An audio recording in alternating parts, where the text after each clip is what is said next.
Amigos, bienvenidos a esta segunda sesión del curso Liderazgo Empresarial, en donde vamos a poner foco en el segundo modelo de liderazgo de este curso, que es el modelo de liderazgo situacional. ¿Por qué? Porque claro, nosotros en la primera sesión vimos que el líder, para generar transformación, tiene que concentrarse en 4 aspectos: la capacidad de retar lo establecido, la capacidad de inspirar una visión compartida, la consideración individual, el respeto por entender la diversidad del otro y la confianza y el ejemplo. Sin embargo, claro, cuando vemos que la realidad cotidiana del líder plantea diferentes situaciones, no es que estos elementos del liderazgo transformador se puedan aplicar indistintamente a cualquier situación. La peculiaridad, la característica de la situación, de alguna manera predispone una forma de ejercer el liderazgo. Y lo que el modelo del liderazgo situacional aborda es justamente eso. Y entonces vamos a abordar 3 aspectos. Por un lado, cómo poder gestionar desde el entendimiento de la situación del equipo que tenemos al frente. En segundo lugar, cómo poder gestionar desde el entendimiento de las diferencias de los colaboradores que tenemos al frente, es decir, la situación de los colaboradores, de los miembros del equipo. Y en tercer lugar, cómo entender las diferentes situaciones que enfrentamos en el proceso de toma de decisiones y cómo esas diferentes situaciones predisponen una manera de liderar distinta. Entonces, comencemos con el primer aspecto, con el aspecto del equipo, de la situación del equipo. Y entonces la primera pregunta es, diría, ¿qué estilo de liderazgo creen ustedes que se requiere para el trabajo en equipo? Pónganse a pensar, ¿un estilo de liderazgo más directivo o un estilo de liderazgo más participativo? Seguramente todos ustedes están diciendo en sus casas, en sus trabajos, en donde estén viendo este video, están diciendo, no, un estilo de liderazgo más participativo. Y la verdad es que, pónganse a pensar de nuevo. La respuesta en este modelo, en el modelo de liderazgo situacional, siempre es depende. Depende. ¿Qué estilo de liderazgo es el liderazgo que se requiere para el trabajo en equipo? Bueno, pues depende. ¿Y depende de qué? Depende básicamente de la fase en la que esté cada equipo con relación a cada uno de sus retos. Por ejemplo, imagínense que tienen un equipo que se acaba de formar.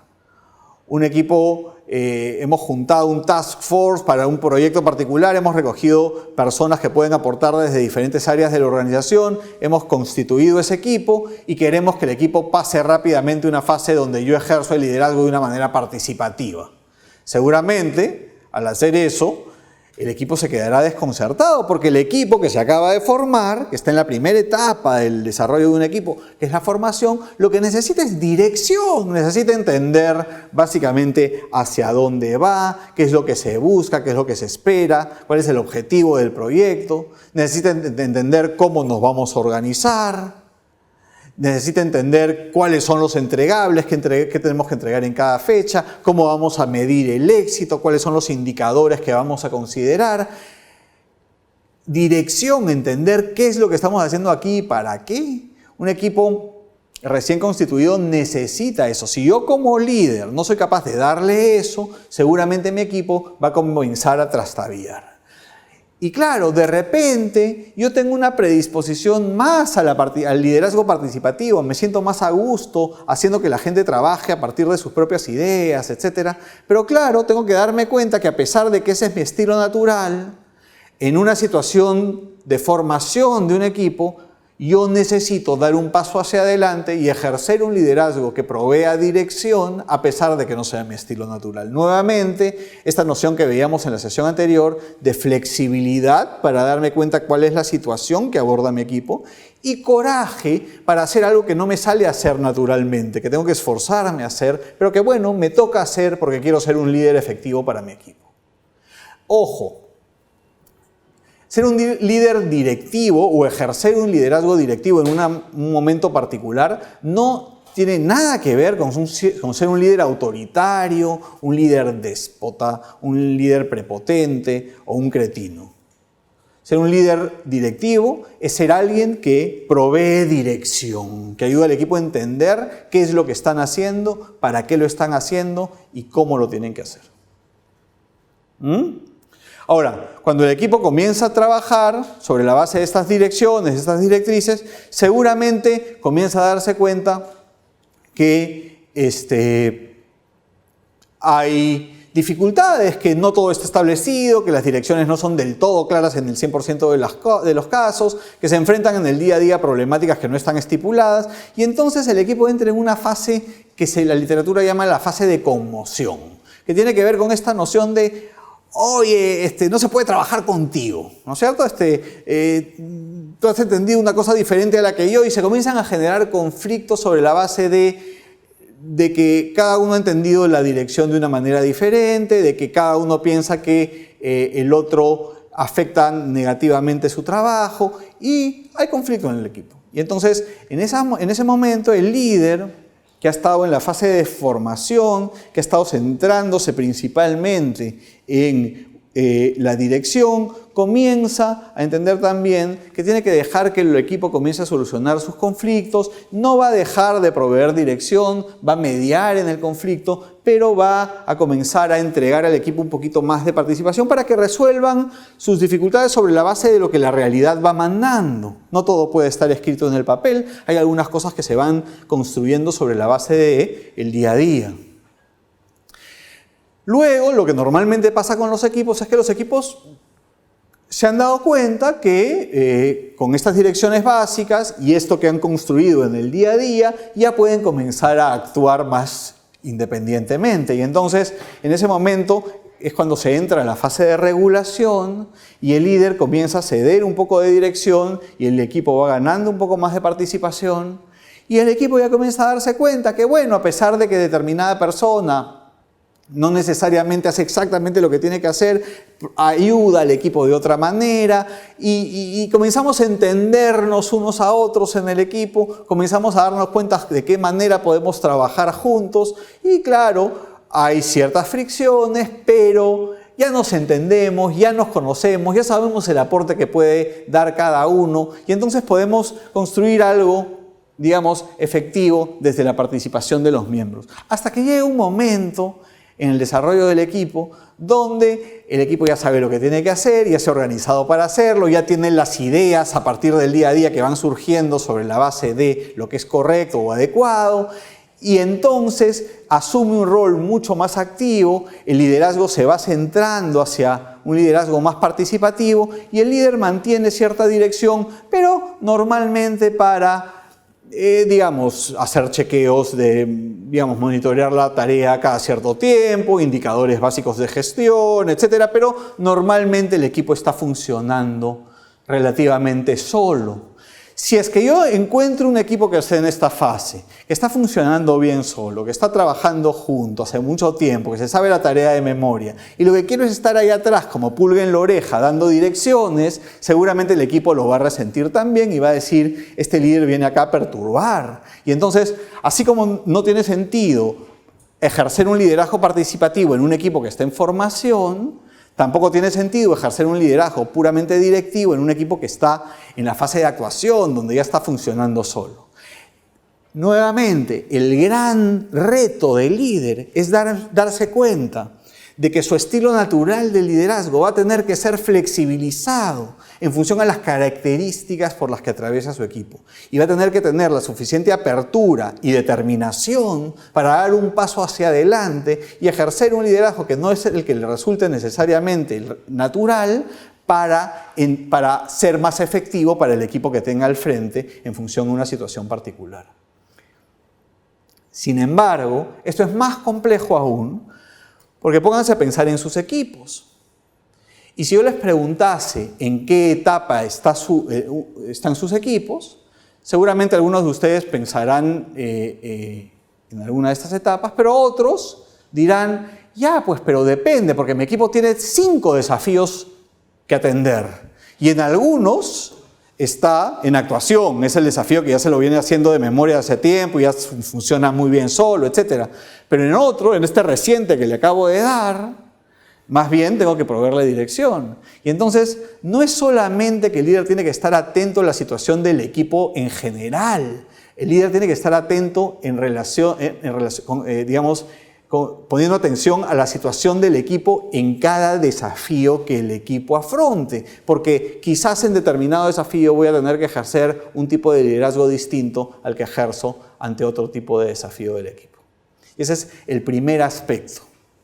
Y vale la pena que se pongan a pensar, que se tomen unos minutos ahora para ponerse a pensar en sus equipos y traten de hacer un análisis de sus equipos sobre la base de esto que acabamos de ver.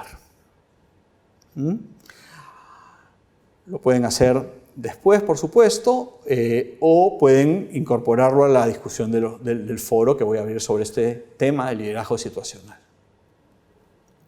El segundo aspecto tiene que ver con otra pregunta.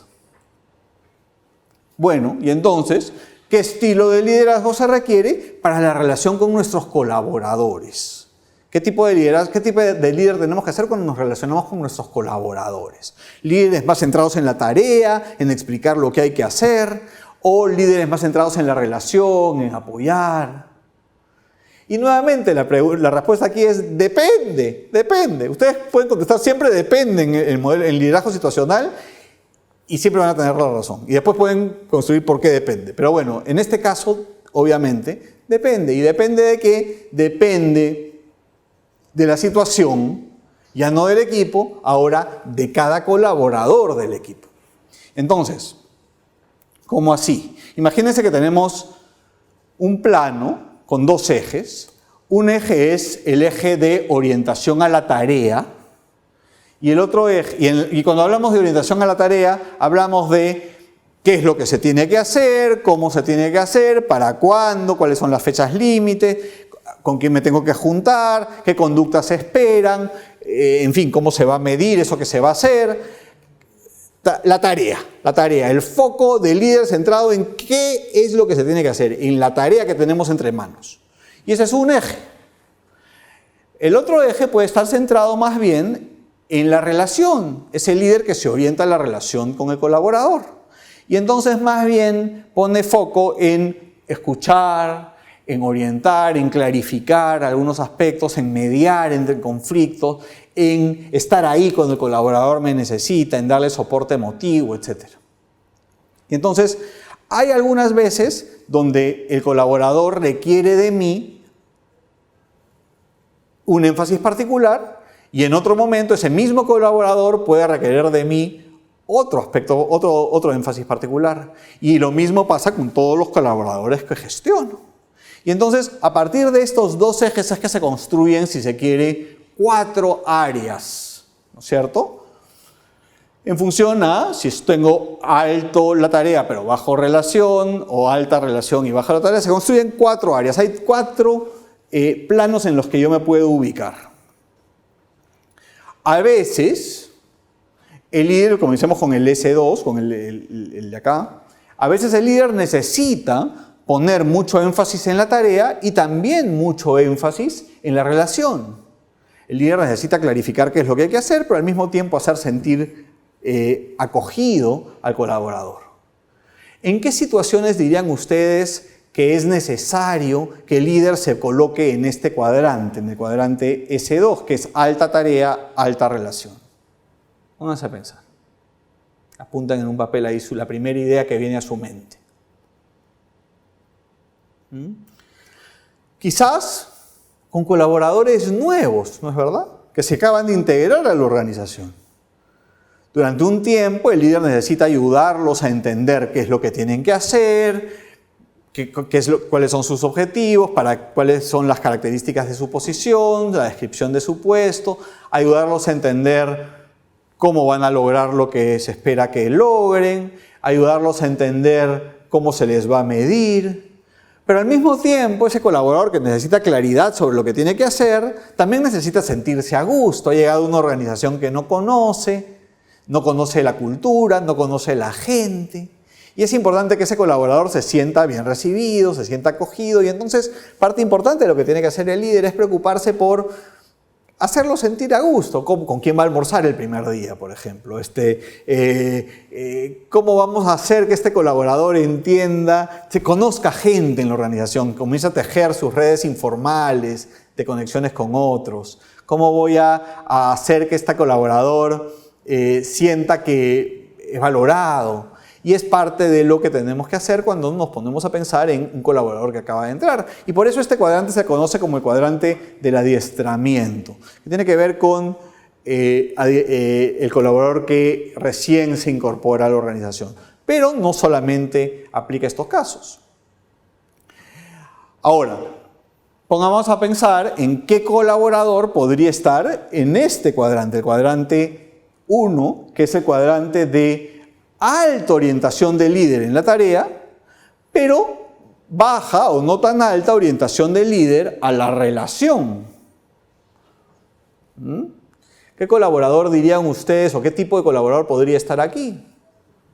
De repente, por ejemplo, un colaborador que está trabajando un montón de tiempo conmigo en la organización, tenemos una relación conocida, digamos, las puertas del diálogo están abiertas y sin embargo le he cambiado de puesto, le hemos dado un nuevo desafío y esta persona ya no necesita cultivar la relación, ya sabe que hay confianza, ya sabe que se puede construir algo conmigo, pero necesita más bien que yo ponga el foco en ayudarlo a entender cuáles son las características de su nuevo desafío. Y entonces necesita orientación de mi parte hacia la tarea y no tanto hacia la relación. Un colaborador que acaba de cambiar de puesto. ¿Y qué colaborador podría estar aquí en alta relación, pero no tan alta tarea, baja tarea, en el cuadrante S3? Podría ser un colaborador que en un momento particular necesita apoyo. Ha pasado algo en su familia, está atravesando una situación difícil, o en el trabajo ha cometido un error y está tratando de hacer sentido de ese error y en fin, tiene que sacar lecciones, tiene que aprender. Y quizás a ese colaborador yo necesite acogerlo, entenderlo, apoyarlo, darle orientación para ver cómo podría resolver la situación en la que está, o simplemente escucharlo, saber que puede contar conmigo. Entonces es un colaborador que hace las cosas muy bien, que sabe, pero que está atravesando una situación complicada, de repente necesita apoyo y no tanto orientación a la tarea.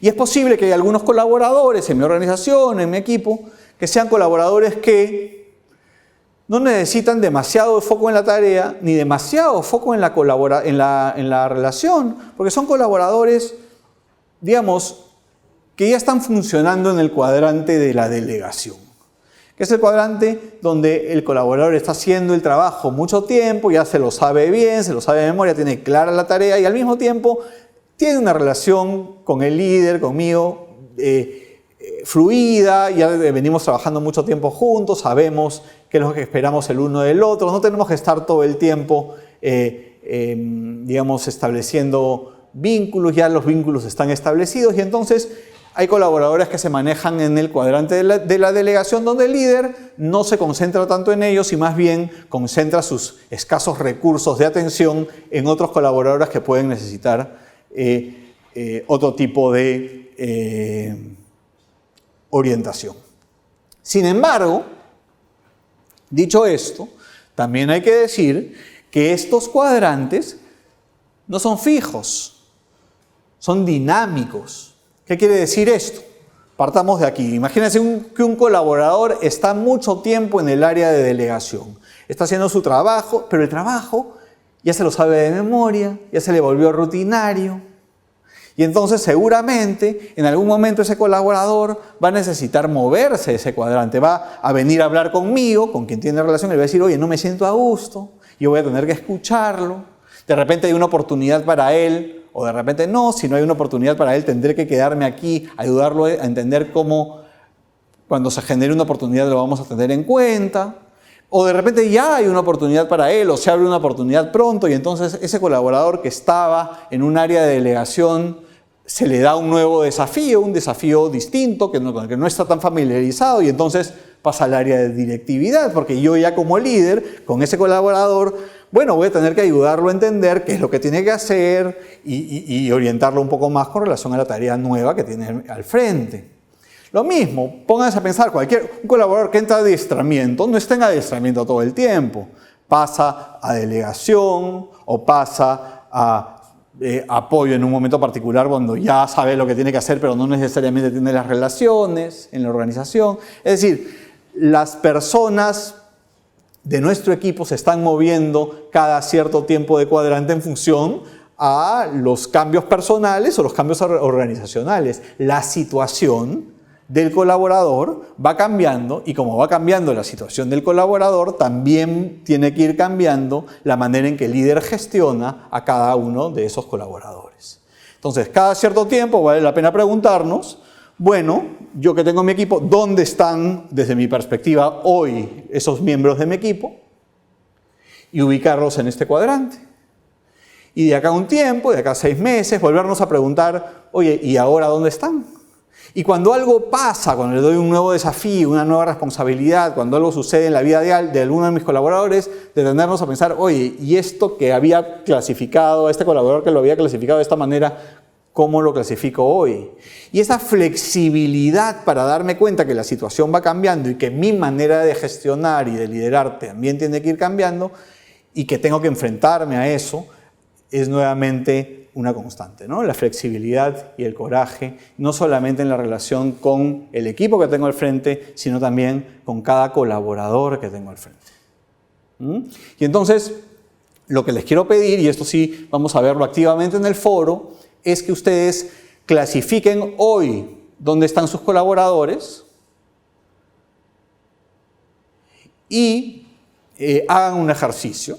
Digamos, lo primero que quiero es que los clasifiquen en alguno de estos cuadrantes, pero luego lo que me gustaría es que les entreguen esta matriz a sus colaboradores, a cada uno de sus colaboradores o a los 2 o 3 colaboradores que consideren más interesantes para analizar, y les pidan que ellos se ubiquen en alguno de esos cuadrantes, sin que sepan dónde los han ubicado ustedes, y luego conversen al respecto, porque de repente se dan cuenta que un colaborador está en una fase diferente de la que ustedes perciben. Y va a haber espacio para conversaciones interesantes. Entonces los invito a hacer eso. Por lo pronto en el foro nos vemos para discutir dónde han colocado sus colaboradores y por qué. Muy bien, y entonces la tercera pregunta que se impone es, bueno, ¿y qué estilo de liderazgo se necesita para tomar decisiones? Y la respuesta, como ya intuye en estas alturas de la sesión, es, bueno, depende. ¿Y depende de qué? Nuevamente, depende del tipo de situación que tenga al frente, ¿no es verdad? A veces, imagínense, acá tienen como un área, este es el área de autoridad y este es el área de delegación. Algunas decisiones se toman desde la autoridad del líder. El líder dice lo que hay que hacer, se impone la decisión. En un extremo, el líder toma toda la decisión y simplemente la anuncia. En el otro extremo, la decisión se toma desde el área de delegación plenamente y entonces el líder más bien cede la capacidad de tomar decisiones al equipo y el equipo toma la decisión y hace lo que le parezca, lo que crea conveniente. Entre esos 2 extremos hay una serie de pasos intermedios que creo que pueden ser interesantes también y que en función a la situación que tenga al frente puedo escoger. A veces, como les decía, el líder toma la decisión y la anuncia. En una crisis, por ejemplo, ¿no es cierto? Y hay ciertos protocolos. Imagínense, comienza un terremoto, el líder o el líder de esa situación particular, de repente el brigadier, que no es el líder formal en la organización, ya sabe lo que tiene que hacer, entonces simplemente dice, a ver, señores, ustedes muévanse para acá, salgan a la primera fila. No está construyendo consensos, ¿no es cierto? Hay que tomar decisiones, hay que anunciar situaciones, hay que decir lo que hay que hacer. Y al equipo y a la gente, a los miembros del equipo, eso le da tranquilidad, saber que hay alguien que está haciéndose cargo de una situación de crisis. A veces el líder vende su decisión, es decir, ya vende entre comillas, es decir, ya tomó la decisión y quiere más bien explicar por qué es una decisión sensata, por qué tiene sentido, por qué resulta conveniente. Y entonces presenta su decisión de una manera persuasiva, de una manera explicativa, hace que la gente entienda la decisión tomada, etc. Entonces, sigue siendo principalmente autoridad, pero entras un poquito a tratar de convencer al otro. A veces, lo que hace el líder es, el líder ya tomó la decisión, anuncia su decisión, pero presenta algunas ideas e invita preguntas sobre la decisión que tomó. Es decir, quiere aclararlo, entonces abre el espacio para preguntas. A veces, el líder presenta una decisión tentativa, una decisión que a él le resulta coherente, pero que no está escrita en piedra, que no está labrada y que está sujeta a ser cambiada luego de la discusión. Y entonces se presenta una decisión, se dice, pero me gustaría conocer sus puntos de vista, la gente discute, el líder eventualmente recoge input y modifica en algo la decisión que había tomado sobre la base de un entendimiento mayor, que es el que le genera a las personas que participan de esta conversación.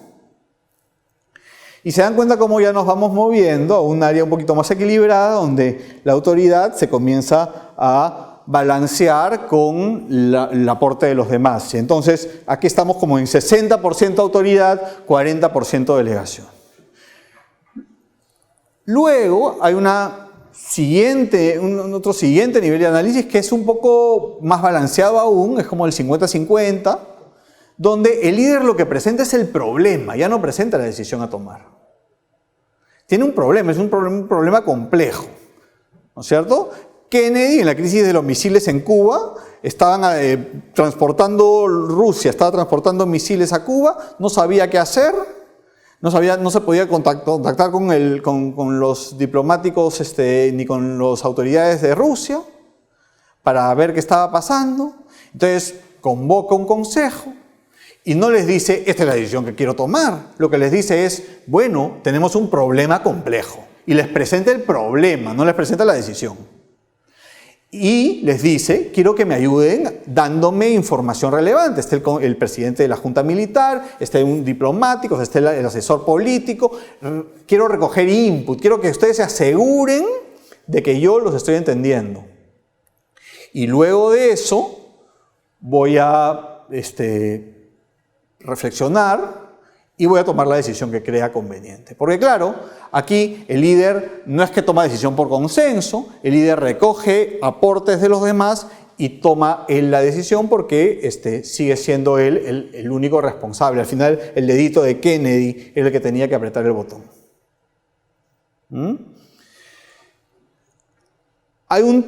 Ya avanzando más hacia el área de delegación, a veces el líder propicia la generación de opciones razonables y luego, cuando las opciones son razonables, genera votación, porque todo el mundo puede vivir con cualquiera de esas opciones y se vota.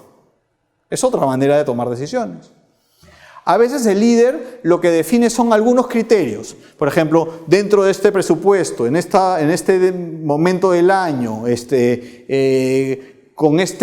este público objetivo, es decir, algunos parámetros de decisiones, con esas consideraciones, tomen la decisión que consideren más adecuada. Entonces, define los criterios y deja que el equipo decida dentro de esos criterios. Y aquí ya estamos hablando de un área de delegación bastante más amplia que el área de autoridad. Y finalmente, a veces el líder dice, ¿saben qué, señores? Como ustedes quieran. Es decir, confío plenamente en su criterio, tomen la decisión que les parezca y ejecútenla. Y ese es el área, digamos, más extrema de delegación. Ahora, cuando el líder hace eso, no delega responsabilidad. El líder siempre termina siendo la persona responsable por la decisión, porque es decisión del líder qué fase del proceso de toma de decisiones va a seguir. Y si decide darle la autoridad o el empoderamiento a su equipo, tiene que ser consciente que él es el que está tomando esa decisión y por lo tanto él va a ser responsable de las consecuencias de lo que ocurra. Va a ser una responsabilidad seguramente compartida, pero el líder nunca puede desprenderse de la responsabilidad. Se puede desprender de la posibilidad de tomar las decisiones, pero no de la responsabilidad por esas decisiones tomadas. Entonces esto es algo que hay que usar solamente en algunos momentos cuando no son cosas tan críticas o cuando tengo una confianza absoluta en el equipo y estoy dispuesto a jugarme plenamente por él. Entonces, ¿qué forma o qué etapa o qué situación en el proceso de toma de decisiones es el más adecuado? Bueno, depende. En una crisis, acá, ¿no es cierto? Quiero organizar la fiesta del área. Una fiesta, seguramente me pondré más por el lado de la delegación, votación o ciertos criterios presupuestales para que el equipo decida. Tengo un problema complejo que no termino de entender y quiero sentar a la mesa gente que me pueda dar luces. Bueno, seguramente me pondré por acá, el líder presenta el problema y recibe input, ¿no es cierto?